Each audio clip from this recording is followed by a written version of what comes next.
함께 할 말씀은 요한 1서 5장 13절에서 21절까지입니다.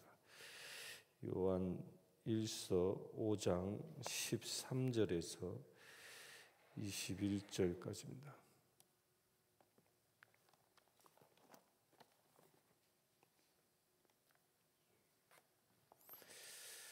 어, 13절부터 봅니다. 내가 하나님의 아들의 이름을 믿는 너희에게 이것을 쓰는 것은 너희로 하여금 너희에게 영생이 있음을 알게 하려 함이라. 그를 향하여 우리가 가진 바 담대함이 이것이니 그의 뜻대로 무엇을 구하면 들으심이라. 우리가 무엇이든지 구하는 바를 들으시는 줄을 안즉 우리가 그에게 구한 것을 얻은 줄을 또한 아느니라.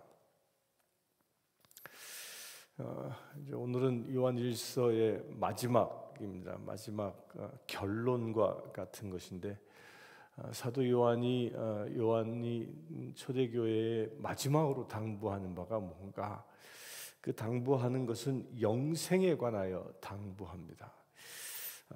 영생이 우리 안에 있다라는 겁니다. 그 영생은 누구에게 있느냐? 하나님의 아들의 이름을 믿는 자에게 있다라는 겁니다. 영원한 생명을 잃어버린다면 우리가 세상을 살아가는 이 그리스도인의 가치는 전부 사라지고 맙니다. 우리가 신앙생활하는 궁극적인 목적이 무엇이냐? 그 영생을 얻기 위함이라는 것입니다. 우리가 이 세상에서 얼마나 성공하고 얼마나 잘 먹고 잘 사느냐가 우리 인생의 목적이 아니라 내가 어떻게 하면 영원한 생명을 얻느냐라는 그 과제가 우리 신앙생활의 가장 중요한 인생의 목적이라는 것입니다. 그 목적을 위하여 이루기 위하여, 영원한 생명을 이루기 위하여 우리가 무엇을 해야 하는가? 그에 앞서 우리 영생이라는 말은 헬라어로 조에라는 말인데, 조에라는 말은 참 생명이다라는 겁니다.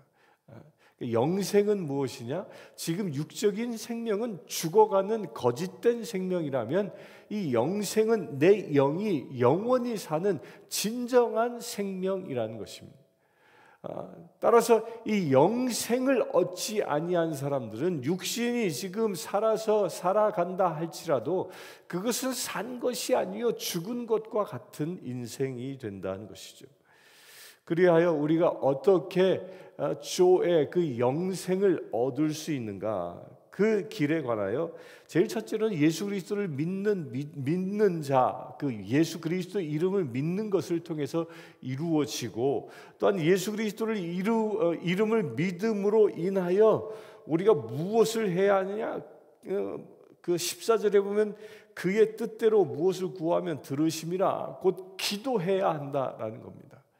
영생을 얻는데 예수 그리스도를 구주로 영접했으면 영생을 얻은 것이지 왜 또 거기서 기도해야 하는 것이냐라고 반문할 수 있습니다. 그러나 여기서 우리가 기도해야 하는 것은 그 이유가 분명합니다. 우리는 이 세상을 구원받은 자답게 살아가기 위해서는 기도가 꼭 필요한 것입니다. 곧 내가 얻은 영생을 내가 지키고 그것이 온전히 완성되기 위해서 우리가 끊임없이 해야 할 것이 뭐냐? 그게 영적으로 깨어 있는 것인데, 영적으로 깨어 있는 것이 무엇이냐? 그것이 바로 기도하는 것이라는 겁니다. 그래서 데살로니가 5장 17절엔 사도 바울은 너희는 쉬지 말고 기도하라고 말하고 있는 겁니다. 우리가 기도가 멈춰지는 그 순간부터요, 놀랍게도 우리는 유혹에 빠지기 쉽습니다. 아니, 유혹에 빠져듭니다. 우리가 날마다 기도하는 삶, 곧 예수 그리스도와 동행하며 날마다 주님과 대화하는 삶, 한순간도 그런 삶을 놓치지 않고 그런 삶을 누리고 살아간다면 우리가 죄에 빠질 이유가 없지요. 왜? 예수님과 늘 대화하고 예수님과 교제하고 예수님의 뜻대로 내가 살아가니까. 그런데 그 기도가 멈춰지는 순간 예수님과 동행하는 것이 멈춰지게 되고, 그리하여 내 뜻대로 살아가는 인생이 되고 마는 겁니다.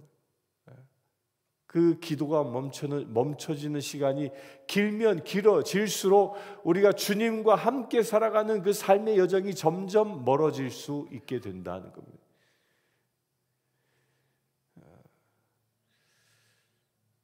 그래서 이 결론을 쓰고 있는 13절에서부터 21절에 보면요, 안다, 아느니라, 이렇게 안다라는 단어를 무려 7번이나 사용하고 있습니다.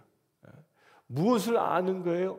주께서 나에게 영생을 주셨는데 그 영생을 지키는 것은 기도하는 것이다. 이것을 우리가 늘 알고 그것을 늘 그 아는 지식대로 살아가야 한다는 겁니다. 여기서 말하고 있는 안다라는 것은 그의 전부를 내가 수용하고 있다. 그의 전부를 내가 깨닫고 있다. 그의 전부를 그리하여 말씀대로 내가 살아간다. 이런 표현인 겁니다. 그걸 무려 7번이나 강조하고 있는 것입니다. 16절입니다. 누구든지 형제가 사망에 이르지 아니하는 죄 범하는 것을 보거든 구하라. 그리하면 사망에 이르지 아니하는 범죄자들을 위하여 그에게 생명을 주시리라. 사망에 이르는 죄가 있으니 그 이에 관하여 나는 구하라 하지 않노라. 모든 불의가 죄로 돼 사망에 이르지 아니하는 죄도 있도다.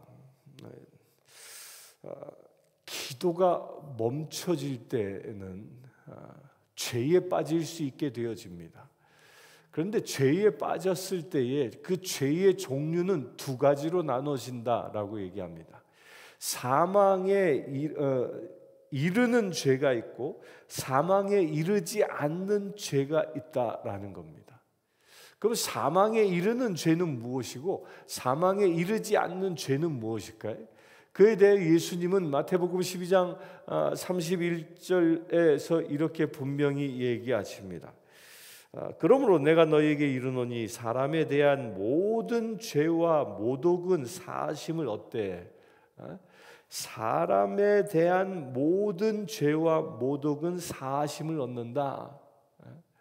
이것은 뭘 얘기하는 거예요? 사람과의 관계에서 일어나는 죄들은 용서함을 얻을 수 있다라는 겁니다.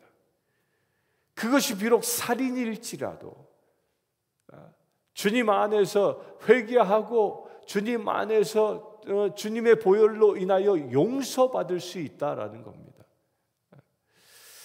한국에서는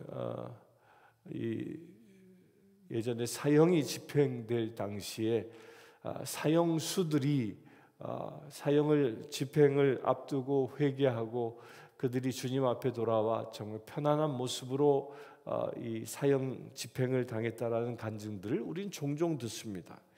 곧 그렇게 사람에 대한 관계에서 일어나는 모든 죄는 용서받을 수 있다라는 겁니다.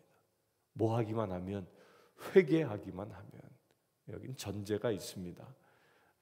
그런데 이단은, 구원파는 그렇게 얘기하지 않습니다. 구원파는 봐라, 사람들에게 일어난 모든 죄는 용서함을 받는다.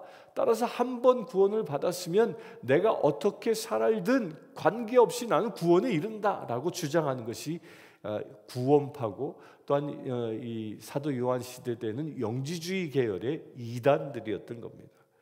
우리가 분명히 알아야 할 것은 사람과의 관계에서 짓는 죄를 회개하면 구원에 이른다라는 겁니다. 그렇기 때문에 우리가 우리 주변에 있는 사람들 가운데 사람과의 관계에서 어떤 죄를 저지른다면 그것을 위하여 무엇하라? 그를 위하여 기도해야 하는 것입니다. 그 얘기는 다음 절에서 얘기하죠. 곧 사망에 이르지 않는 죄는 사람과의 관계에서 일어나는 죄이고, 그러나 사망에 이르는 죄가 있는데 그것을 뭐라고 얘기합니까? 31절에 이어서 성령을 모독하는 것은 사하심을 얻지 못하겠고 누구든지 인자를 거역하면 사하심을 얻되 누구든지 말로 성령을 거역하면 이 세상과 오는 세상에서도 사하심을 얻지 못하느니라. 그 마태복음에 분명히 예수님께서 하신 이야기입니다. 성령을 모독한다. 곧 성령을 모독하여 성령을 거스르는 죄.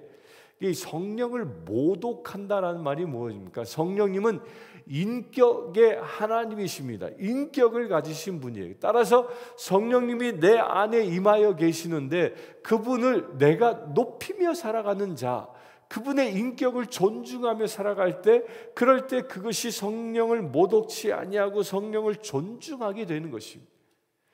그런데 여기서 우리가 깨달을 것이 하나 있습니다. 사망에 이르는 죄를 저지를 수 있는 사람들은 그리스도인도 사망에 이르지 않는 죄는 그리스도인도 저지를 수 있고 또한 세상에 속한 사람도 저지를 수 있습니다.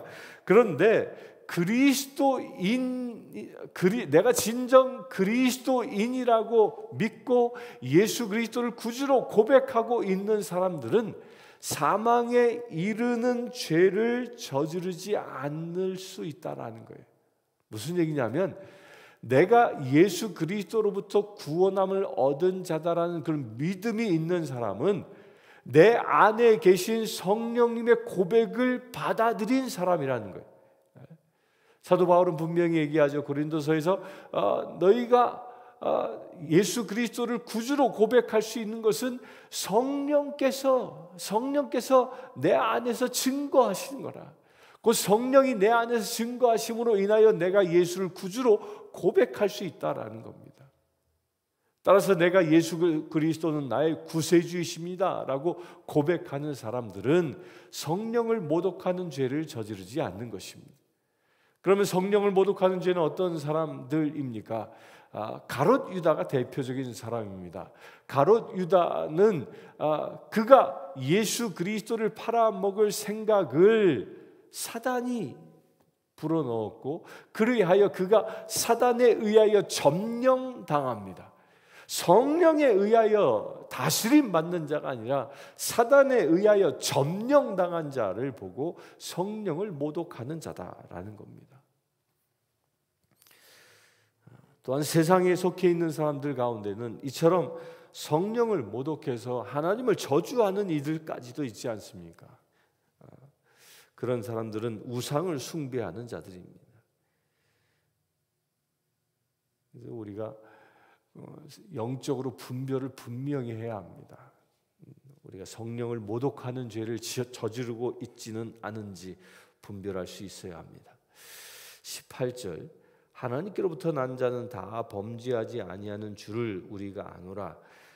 하나님께로부터 나신 자가 그를 지키심에 악한 자가 그를 만지지도 못하느니라. 그러니까 사망에 이르지 아니하는 죄를 저지르는 사람들, 죄로부터 유혹을 빠질 수는 있습니다. 그런데 그들은 다 뭐예요? 범죄하지 아니한다. 이 말은 조금 이게 실제로 가능하겠느냐? 우리도 세상에 살아가면서 뭐 예수님의 그 기준에 의하면 뭐 범죄자이지 않습니까? 가늠하는 생각만 해도 가늠한 것이다. 뭐 도둑질할 생각만 해도 도둑질하는 것이다. 뭐 시기 질투하는 생각만 해도 시기 질투하는 것이다. 라고 그런 기준으로 본다면 우리가 죄로부터 자유함을 얻을 수 없는 것이죠. 그런데 이 초대교회는요, 범죄하지 아니했다라고 분명히 선언합니다. 이 얘기는 뭘 얘기하는 것이냐면요, 당시 이 요한의 편지를 받고 있는 사람들은 첫 번째로 유대인들이면서 그들이 예수를 믿는다는 것 때문에 유대 공동체로부터 추방당한 사람입니다. 그건 무엇이에요? 삶의 자리를 잃어버린 사람들입니다. 오직 예수님만 의지하도록. 또 두 번째로 요한 편지가 쓰여진 이 시기에는 이미 강력한 이 로마 정부로부터 박해가 시작되어진 시기입니다. 따라서 예수를 믿는다는 것 때문에 목숨을 내놓아야 했던 시기였습니다. 또한 세 번째로 예수를 믿는다는 것 때문에 당시 헬라인들에게 조롱을 받는 사람들이었습니다. 왜냐? 하나님이 어떻게, 신이 어떻게 인간이 돼? 그런 신은 저급한 신이야. 이 저급한 신을 따르는 자들아라고 조롱을 받는 사람들이었어요. 그들은 자기들의 생활 기반으로부터 추방당하고 정부로부터 이 지명 수배당해 목숨을 내놓아야 하고, 또한 주변 사람들도 조롱거리가 되는 그런 삶을 살아갔던 사람들입니다. 그런 현장에서 그러기에 그들은 더욱더 예수 그리스도인답게 살 수밖에 없었던 것입니다. 그래서 그들의 사도 요한은 다 범죄하지 아니했다라고 할 정도로 아주 훌륭한 믿음의 생활을 했던 사람들이었던 겁니다. 이것은 현대 우리 이 세상을 살아가고 있는 우리들에게 도전을 주는 말입니다. 만약에 사도 요한이 지금 이 세상에 와서 우리들에게 편지를 쓴다면 다 범죄하지 아니하는 자들이여 라고 쓸 수 있을 것인지, 아니면 회개하고 돌아오라 라고 쓸 수 있을 것인지는 지금 여러분들의 선택에 달려 있는 것입니다.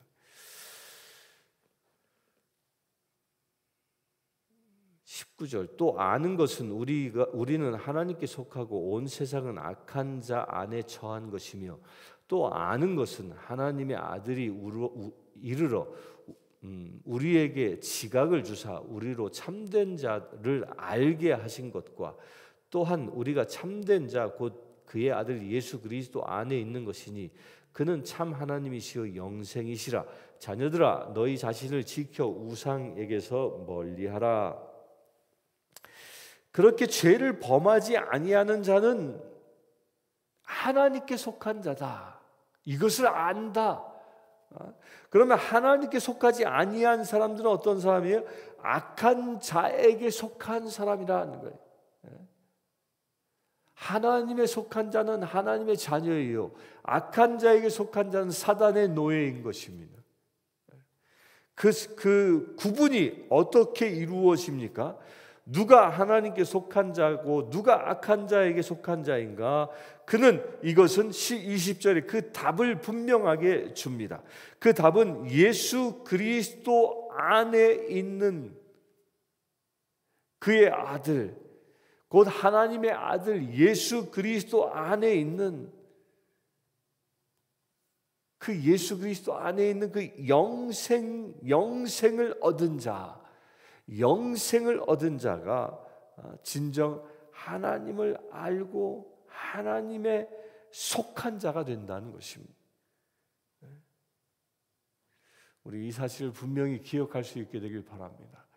이 영생을 얻었다라는 것을 우리가 분명히 알게 되어지면요, 모든 두려움으로부터 벗어나게 되는 겁니다. 초대교회 교인들이 이 영생이 내게 있다는 것을 알기 때문에 로마의 박해를 두려워하지 않았습니다. 유대인들의 박해를 두려워하지 않았습니다. 세상의 조롱거리 된 것을 두려워하지 않았습니다. 왜? 그 박해는 잠시요, 영생은 영원한 것이기 때문에. 따라서 우리가 영생을 얻었다라는 믿음의 확신이 있으면 세상을 살아가는데 담대하게 살아갈 수 있게 되고, 담대함으로 인하여 승리하는 삶을 살아가는 것입니다. 그로 인해서 진정 우상으로부터, 우상 숭배로부터 자유해져 오직 하나님만 섬길 수 있는 거룩한 지체가 되는 것이죠. 오늘 요한 1서를 마감했는데요, 우리 분명히 기억해야 할 것, 나는 영원한 생명을 얻은 자요, 그 영원한 생명은 지금부터 내가 그것을 누리는 자라는 그런 믿음을 가지고 영생을 얻은 자답게, 하나님의 자녀답게, 주님과 동행하는 자답게 살아갈